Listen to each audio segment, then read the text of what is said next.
Всем привет! С вами Антон Больших и мастерская Антоха Гараж. И сегодня я хочу затронуть одну очень важную тему, такую прям животрепещущую, которая безумно волнует всех клиентов мотосервисов, а также самих, собственно, работников сервисов, частных мастеров и так далее. То есть всех, кто связан с оказанием услуг по ремонту техники, собственно, простым людям, которые зачастую в этом ничего не понимают и хотят обратиться к профессионалам за ремонтом своего мотоцикла, автомобиля или в общем и целом без разницы чего. У меня опыт работы подобного рода 12 лет. Я считаю, что реально начало моей, так скажем, карьеры произошло в 2011 году. Хотя попытки у меня были и раньше, я в прямом смысле пытался заниматься теми или иными ремонтами со средней школы. Я как увлекся этим вопросом, наверное, классе там в 6-м, и где-то в 8-м я уже перебрал человеку на BMW 30 на машине мотор М20, снял с него головку, притер на ней клапана, то есть как бы я уже очень быстро пошел в рост, поскольку я этим безумно увлекся. И первое время я пытался заниматься ремонтами всего подряд.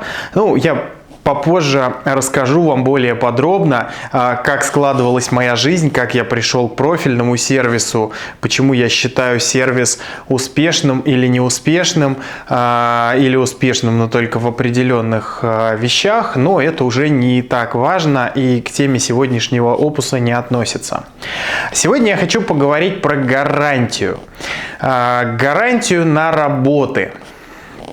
Вы знаете, сразу хочу упомянуть Женю Матвеева. Я просто не могу этого не сделать, потому что он однажды сказал такую фразу, которую я до сих пор очень часто вспоминаю, в том числе и в общении с клиентами. Я думаю, многие сейчас ее вспомнят. Он сказал: «Я не даю гарантии, но я принимаю претензии». Потому что довольно сложно давать гарантии на все подряд. Согласитесь. Если я обслуживаю человеку мотоцикл, он постоянно ездит ко мне, и что-то происходит после моего ремонта, я всегда говорю: привозите, мы будем все смотреть. Подавляющее большинство людей, почти 100%, привозят, и мы смотрим. Если я нахожу какой-то свой косяк или косяк моих там друзей, коллег и так далее, кто там со мной в этот момент работал и занимался, имел к этому какое-либо отношение, то я всегда последствия абсолютно всех косяков устраняю сам. Вы знаете, я учет эту клиентскую историю вел. У меня была тетрадка где-то до 2018 года, которую я использовал просто для расчетов ремонтов. Причем для расчетов ремонтов, которые там, чуть серьезнее замены масла, скажем так. И я не вносил в нее ни госномера мопедов, ни пробеги, ничего подобного. У меня просто не было на это, скажем так, ни времени, ни желания, ничего. Когда я задумался о том, что я делаю что-то не так, где-то мысль жила вот на подкорке, да, я задумался тогда, когда ко мне приехал один человек, и потом второй с похожей историей. Со второй было более прозрачно, а вот одна прямо вот цепляет. Потому что, вы знаете, человек был у меня типа там 4 года назад, и приезжает со словами: «Вот ты мне делал вариатор, я проехал на нем 100 километров, да, 4 года прошло, но 100 километров всего проехал, и у меня вот сломалось, ты виноват, стопудово, давай чини». И вы знаете, я лезу и понимаю, что ни хрена этот человек проехал не 100 километров. То есть это был, откровенная была попытка обмануть. То есть там явно были проблемы, и явно было видно, что наездил он много. Вот. Я никогда не иду на поводу у таких людей, то есть давать с собой манипулировать, когда ты видишь явный обман, я не вижу никакого смысла. То есть это просто не соотносится с моим, как сказать, характером, что ли. Очень сложная получается ситуация. С одной стороны, есть потребитель, который абсолютно уверен, что его обманули или обманывают.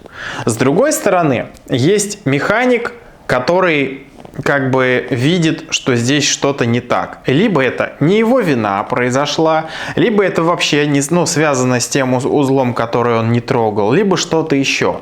Вот сейчас приплетать здесь какие-то экспертизы, сложные судебные разбирательства или что-то в этом духе, я вообще не вижу никакого смысла, потому что давайте будем честными. В 99% случаев оно того не стоит.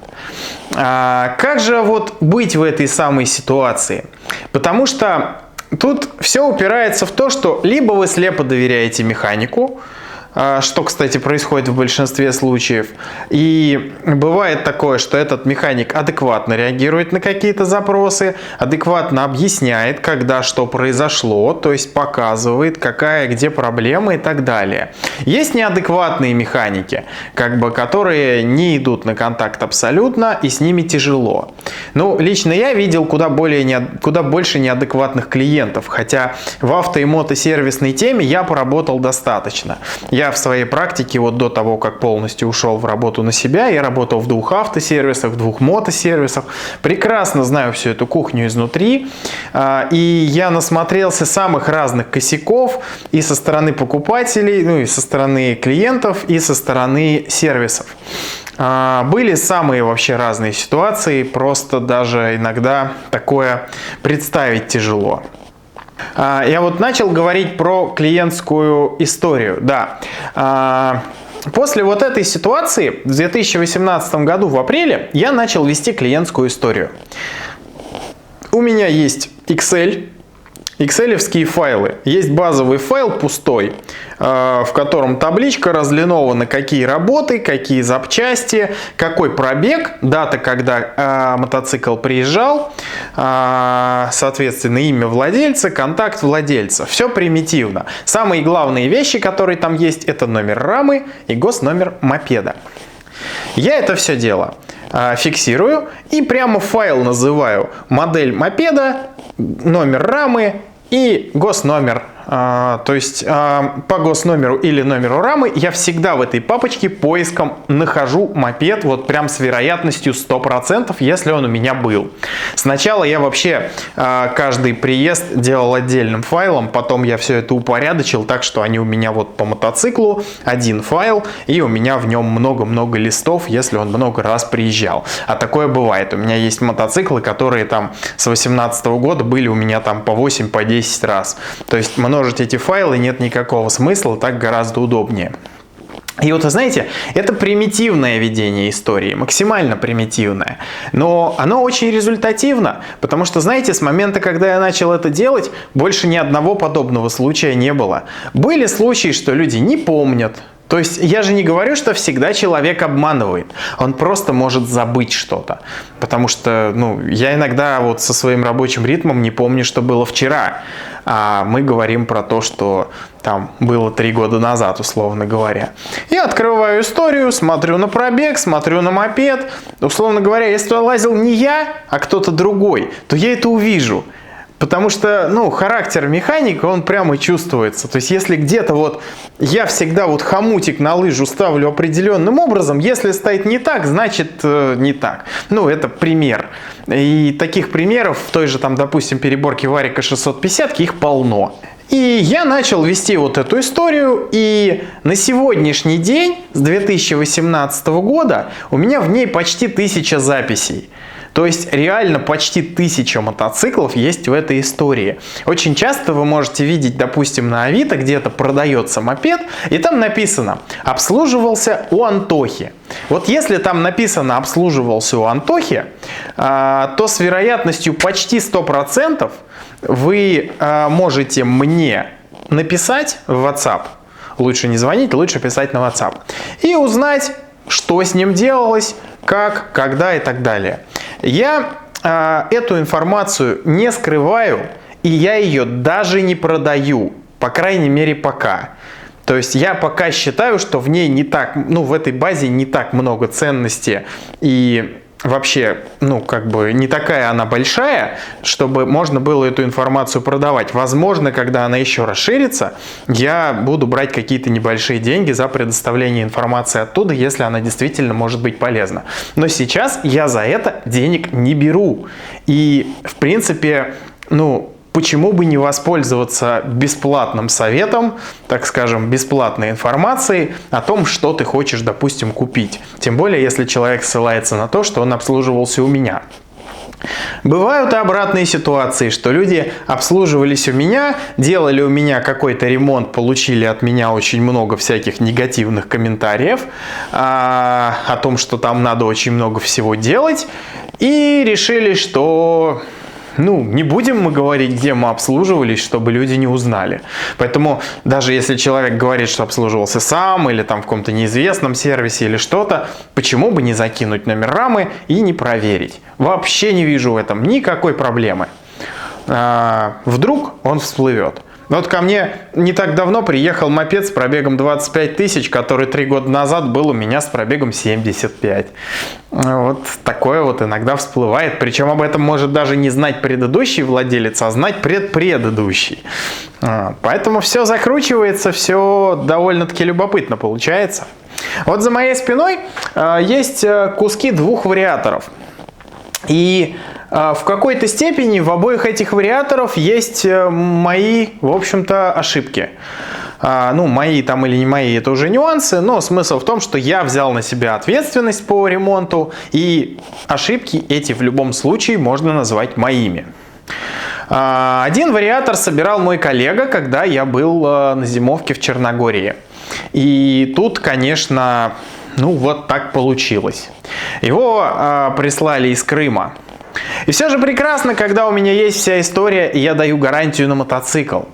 Но когда мне присылают снятый агрегат, я сразу людям говорю, еще до того, как они его присылают: извините, но на ремонт любых агрегатов, присланных мне отдельно от мотоцикла, гарантия никакая вообще не распространяется, даже не обращайтесь. Потому что я не могу отвечать за других людей. Во-первых, за их честность, потому что я не видел пробег, я не видел мотоцикл, то есть я не могу быть уверенным, что в остальном мотоцикл исправен, а также я не могу отвечать за прямоту рук тех людей, которые эту запчасть устанавливали на мотоцикл. Условно говоря, если вариатор на 650-ке от 5-го года установить и с неправильным моментом затянуть болт первичного вала, то подшипник может развалиться через 3 дня. И вопрос, кто в этом виноват? То есть, поэтому я, просто знаю некоторые нюансы и заранее снимаю с себя ответственность, потому что здесь вариантов быть не может. То есть, если вы хотите прям по полной с гарантией, то присылайте мопед. Но в случае, если что-то произошло, уж извините, но пересыл я вам оплачивать туда-сюда не буду, потому что не моя проблема, что я нахожусь далеко. Было такое, мне один раз присылали мопед из Красноярска на ремонт варика, все прекрасно было сделано, человек довольный, счастливый, не знаю, это было уже давно, давно о нем ничего не слышал, но в общем и целом все прошло хорошо. Такие случаи, я думаю, есть у очень многих механиков, проблем с этим нет. Мало кто готов тратить такие деньги, время, риски нести для того, чтобы прислать на ремонт. То есть тот же самый варик снять и отправить обычно, конечно, гораздо дешевле и эффективнее. И вот что получилось. Вот с этим вариатором, который собирал мой коллега в мое отсутствие, произошло следующее. То есть я полностью контактировал с клиентом, решал все вопросы. По видео мне товарищ причем который, во-первых, миллион раз видел, как я собирал вариаторы, во-вторых, под моим руководством собирал вариаторы. То есть он торгует запчастями у нас, и я постоянно ему объясняю те или иные нюансы. То есть я, в общем-то, считаю этого человека абсолютно на 100% компетентным. То есть он, в принципе, тот, кто этот мотоцикл собирать, ну, этот варик собрать вполне мог. И он это сделал. Под моим руководством я все согласовал, все сделали, все прекрасно. Но вот незадача. Проехал человек 1000 километров, скидывает мне видео, говорит, что-то у меня зашумело. Ну, по видео, как всегда, ни хрена не понятно. Я говорю, слушай, ну тут уж с гарантиями извини, но раз произошла такая фигня, вот, опять же, вспоминаем, я не даю гарантии, но я принимаю претензии. Раз произошла такая фигня, ты можешь снять свой вариатор, прислать его нам, мы бесплатно его разберем. Во-первых, перепроверим всю свою работу, потому что если мы действительно найдем какую-то нашу ошибку, то мы бесплатно ее устраним. Но, во-первых, причина может быть не в вариаторе, а в чем-то другом. Например, где-то у тебя там еще в двигателе что-то зашумело, или в редукторе, в сцеплении, где угодно. Вот. Во-вторых, это могло произойти по причине неквалифицированной установки варика. Соответственно, человек такой, окей, хорошо, он снимает варик и присылает его нам. Я его разбираю вот сегодня, буквально пару часов назад. И что же я вижу? А я вижу, что все то, что мы оговаривали, в хорошем состоянии. Мы продали человеку бэушный хороший ремень. Он вот как на видео выглядел, так и сейчас выглядит. Шестерни не оригинальные, я сейчас про них вам тоже расскажу. Оговаривалось, что они не оригинальные, все, они там стоят, с ними все прекрасно, они как новые, их как будто вчера туда поставили. Там стоят новые два подшипника, один подшипник бэушный подобрали, который плавает в масле, ему особо ничего не бывает, и он был, то ли он был криво подобран, я не помню, то ли там что-то было кривыми руками наделано, но в общем мы его решили заменить. И в общем все, первичный вал там был как бы разобран, посмотрели на шпонки и собрали его обратно. Там в порядке все. Ну и что получается? Выясняется, что задний подшипник муфты пришел в негодность. Тот, который мы, в общем-то, не трогали. Тот, который эксклюзивный и который новый купить нельзя. Я поднял переписку, увидел, что я прописывал там момент, что было много смазки надавлено в картер. То есть выработки критичной нет, но смазка есть. Эта лишняя смазка была удалена, но глубже в подшипник не полезли. Я предупредил, что проблема есть, озвучил это, сказал, что обычно все ходит, все нормально, все хорошо. Ну, как бы риски есть, на 100% не застрахуешься. На этом моменте мы сказали окей друг другу, и варик был собран и отправлен. Разбираю я варик, и что же я вижу? Вижу я очень все просто. Этот подшипник зашумел, из которого давило смазку. Вскрываю его, а туда кто-то набил графитки. То есть ничего особенного, просто рукожопие. То, что смазывать подшипники нельзя, уже давно всем известно. Ну, как бы, ну, он закончился, да. Может быть, он уже был мертв заранее, просто туда кто-то слазил и смазал его. В конечном итоге разобрали мы этот вариатор, выявили, что хана подшипнику, прям реально он издает страшные звуки, все остальное там в отличном состоянии.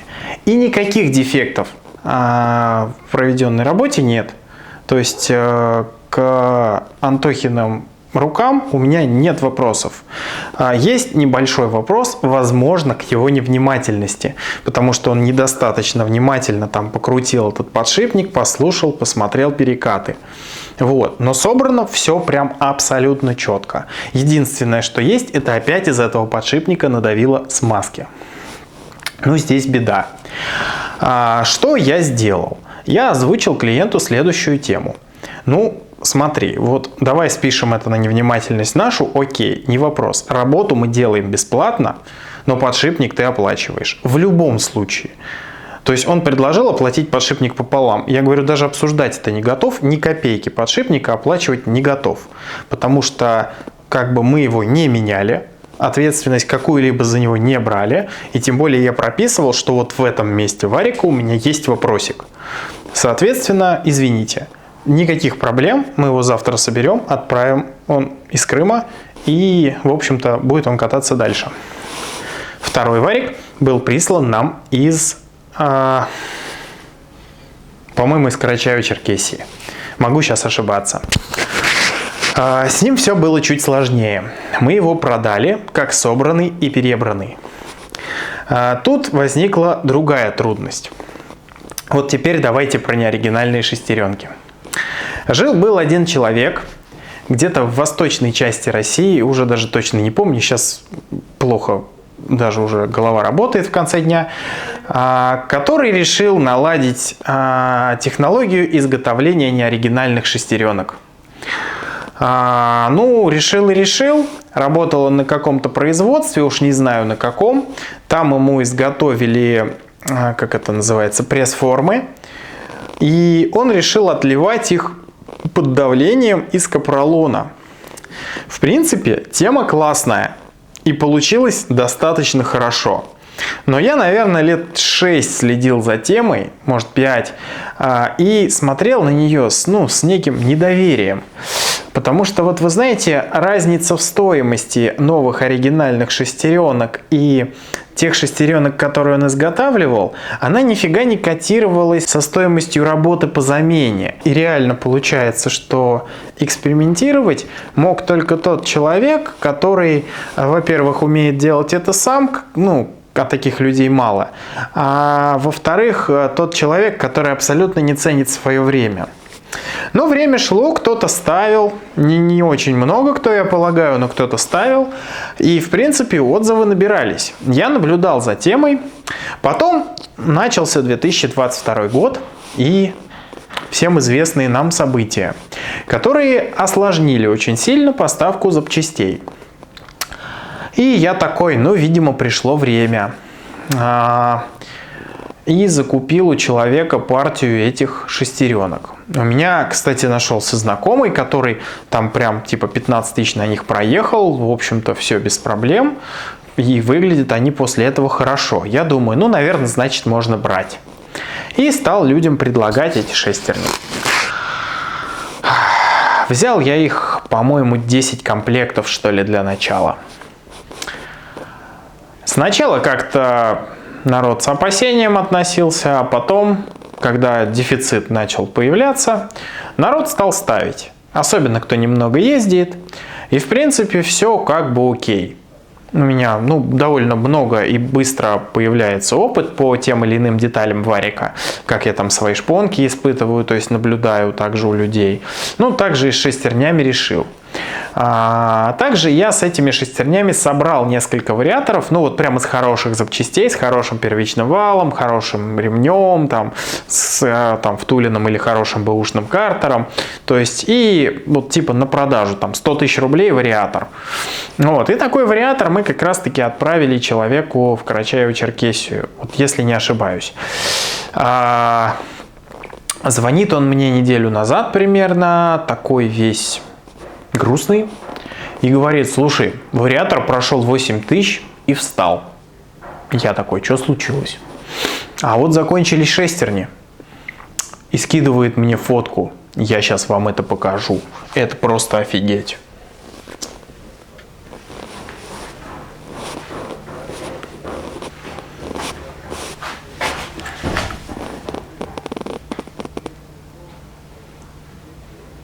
Думаю, очень хорошо видно, что шестерни прям в прямом смысле типа расплавились в этом месте. У меня, конечно же, шок. Самое интересное, что вот эта шестерня вообще следов износа не имеет. Никаких.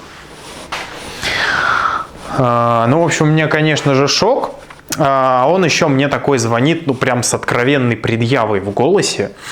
Прям неприятно это слышать. Что типа... Прозвучала такая фраза, что ты же продал варик, ты отвечаешь за него.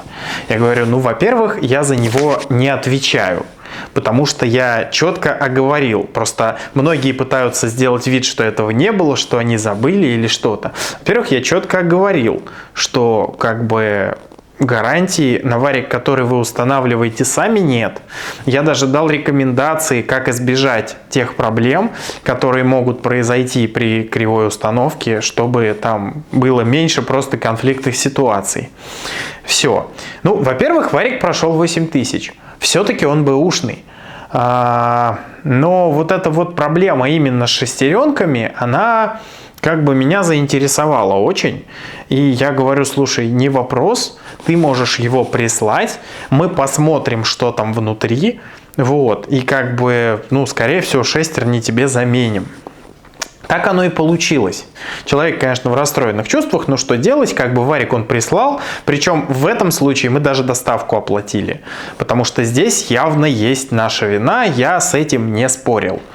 Вот с крымским не знаю, кстати, как сделаем, может быть, обратно ему доставку оплачу. Я этот вариатор разбираю, и у меня сразу два вопроса. Первое.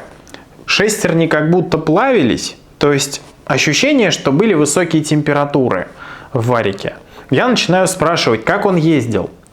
И второе подозрение на высокие температуры у меня потому, что ремень явно стал, ну, прямо очень сильно хуже, чем я его туда ставил. Он был прямо вот как вот отличный, но что-то явно с ним происходило. То есть либо был забитый фильтр, либо он ездил по жаре на больших скоростях, либо что-то еще. Он утверждает мне, что все идеально, больше 130 он на нем не ездил, там в мануальном режиме, там в овердрайве, по трассе, ездил в дальники. Ну, я же не могу с этим спорить. Ну, говорит и говорит. Но в то же время я не могу это проверить. Я объяснил ситуацию, объяснил ему про эти шестерни. Ну, то есть, когда он покупал варик, я буквально там улетал в отпуск на следующий день утром. И прямо вот вечером, скорее быстрее, ему его отправил. А старый свой он хотел как запасной себе починить, но так и не привез, и не отправил. Ну, не отправил, значит, не надо ему. Вот. А тут у него внезапно сломалось, и сразу катастрофа. Ну, пока гром не грянет, русский мужик, он не перекрестится. Это бывает. Соответственно, произошло что? Я ему сказал: друг мой, давай так, вот я тебе бесплатно ставлю бэушные шестерни сюда, ну еще такие более-менее нормальные, и ты катаешься. Но за ремень извиняй, я не знаю, что ты с ним делал, и вообще очень трудно дать прогноз, сколько проходит бэушный ремень. Я всегда это говорю. Вот, то есть меня могут там хейтить, не хейтить, но я всегда оговариваю. Даже новый ремень, у меня есть люди, которые умудрялись новый ремень порвать за 20 тысяч километров. Поэтому чего говорить о бэушном? Даже если он выглядит как новый, если вы будете шпарить на нем 170 и выше, он у вас порвется очень быстро. А также, если там что-то буксует, клинит муфта и так далее, и так далее. Это может быть миллион причин, которые даже не связаны со старостью этого ремня. Вот, поэтому тут как бы всякое бывает. Я считаю, что 8000 километров, просто вот купив варик из бэушных запчастей, это неплохой, в принципе, результат. Особенно при том, что вот отказ был именно из-за проблемы с запчастями. Я считаю, что все-таки была какая-то еще причина, но по шестерням я не буду спорить. То есть эти эксперименты я закончил, производитель уехал из России, он теперь живет в другой стране, больше поставок не будет. У меня осталось их несколько комплектов. В общем и целом я не вижу препятствий их кому-то поставить, просто оговаривая там, что какой у них ресурс и так далее, то есть что были подозрения и так далее. Вот. Ну а дальше, то есть продолжим ставить оригинал. Лучше оригинальных запчастей еще ничего не придумано. И вот такая вот, собственно, у нас картина. Когда ты пытаешься освоить что-то новое и предложить клиенту какую-то альтернативу, ты в любом случае, как ни крути, рискуешь собственными деньгами. То есть, даже если ты все оговорил, все равно есть элемент риска, что ты можешь попасть. И если ты проявил смелость, внедрил какое-то новшество, ну, значит, будь добр за это ответить, если что-то случится. Да, из своего кармана, да, ценой своего времени. Меня, кстати, очень убивают люди, которые не ценят свое время, и вот когда, допустим, чинят себе мотоцикл сами, они считают там запчасти, там сколько они сэкономят на работе, а в реальности они тратят времени столько, за сколько, ну, будучи профессионалами в каком-то другом деле, могли бы заработать гораздо больше. Вот вы знаете, когда внедряли вот эту вот тему со втулками крышек вариаторов, сначала же был один мастер, которого вообще мой клиент нашел. Там сделали с натягом. Я стал делать так же, там с определенным. Я понял, что это работает шумно, это работает не очень хорошо. Потом я стал экспериментировать с зазорами. То есть сделал больше, сделал меньше. И добился оптимального соотношения, которое работает лучше, чем завод, но при этом оно не пережато и все там как бы хорошо. То есть долго очень доходил до того, каким образом мыслили инженеры, когда это все создали. То есть и здесь мной двигало не только желание заработать денег. Если есть желание заработать денег, да штампуй ты с этим натягом. Насрать, что работает оно шумно. И даже насрать, что не очень долго. Вот. А тут уже возникает интерес сделать хорошо и понять, что инженеры подразумевали, когда они это создавали, как они мыслили. Вот смотрите, у меня есть сейчас вот крышки, вот и эти вот самые восстановленные, которые, смотрите, которые вот я только вчера забрал из ремонта. Так вот выглядит у нас втулка в посадочное место. То есть, чтобы отвести крышку фрезеровщику, я сначала ее мою, чищу плоскости, мою, и только потом везу. И вот потом человек закупает материал, делает втулку, я даю ему образец живой муфты, он еще раз все перемеряет, но у него уже эти все размеры есть, но он перемеряет еще раз, потом запрессовывает на клей эти втулки, растачивает в чистовой размер, сверлит там через специальные оправки. Вот, и такой вот результат получается. Как бы на то, чтобы вот достигать такого результата и иметь минимальный процент ошибок, у меня ушло, ну, как вам сказать, первые эксперименты были в 2015 году. 8 лет. Ни много ни мало. 8 лет жизни, и ничего ты с этим не поделаешь. Этот опыт есть. Я очень рад, что он у меня есть. И, в общем-то, вот такая вот у нас картина, про которую я вам сейчас рассказывал. Вот у нас этот подшипник с графиткой. Вот так вот выглядит картер. Сюда опять надавило смазки. В общем, такая вот интересная ситуация. Такой вот сегодня получился импровизированный блок. Кстати, вот выходило видео про АЦ-шку. Вот мы уже подготовили к установке новый двигатель. Ну, как новый, бэушный, но хороший. И я так немножко даже улыбнулся, что у нас освободилось место в мастерской. И буквально, ну вот сегодня вторник, а в субботу, в последний наш рабочий день, у нас стояла в ремзоне только вот этот мотор, ну вот мотор с мопедом, и вот эта вот цешка, которую мы пока еще не делали, но владелец только в субботу за ней приехать сможет, поэтому не торопимся. Ну еще был вот этот вот маленький заказик, я вам его не показывал, тут небольшой у нас есть оптовый заказ на проточку вариаторов. Потихонечку мы его делаем, но пока что-то не до него, честно говоря. Ну, он такой, не сильно срочный, но как сделаем, так сделаем. Главное сделать хорошо. Вот. А вот сегодня, в первый рабочий день после выходных, приехала, вот смотрите, одна цешка. А дальше мы открываем дверь и офигеваем. Потому что помимо этой цешки мне сейчас еще в гараж предстоит загнать. Раз 650-ка, два 650-ка.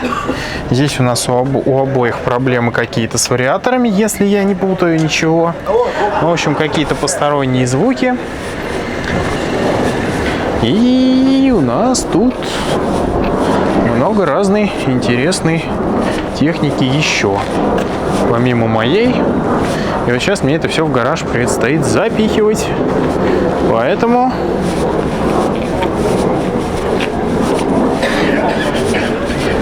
та-да-дам.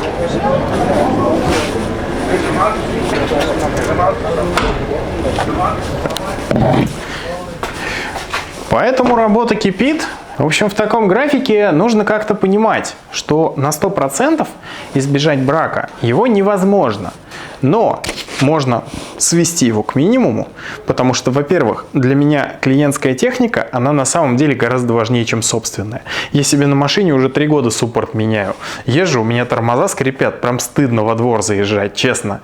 Но мне некогда это делать, и я постоянно увлеченно делаю людям те или иные вещи, а себе вот банальную вещь, причем этот суппорт лежит купленный, я вот пару месяцев назад его даже купил, у меня вот никак с переборкой что-то не ладилось, вот, и вот никак у меня не доходят руки его поставить, мне просто некогда. Я провод на навигатор себе вот поменять никак не могу, мне просто нету на это времени, силы, желания. Вот, поэтому я покупаю себе новые мотоциклы, потому что мне просто не хочется ничего с ними делать, мне не хочется их ремонтировать, мне хочется кататься и получать от этого удовольствие. И еще вот я себе сейчас нашел хобби со съемками. Посмотрим. Ну, есть фидбэк, вам нравится то, что я делаю, и как бы это мотивирует меня продолжать. А с вами был Антон Больших и мастерская Антоха Гараж. Если вам нравится то, что я делаю, вы можете поддержать мой канал по ссылочке в описании или в закрепленном комментарии. Не забудьте, пожалуйста, подписаться и поставить лайк. Всем пока!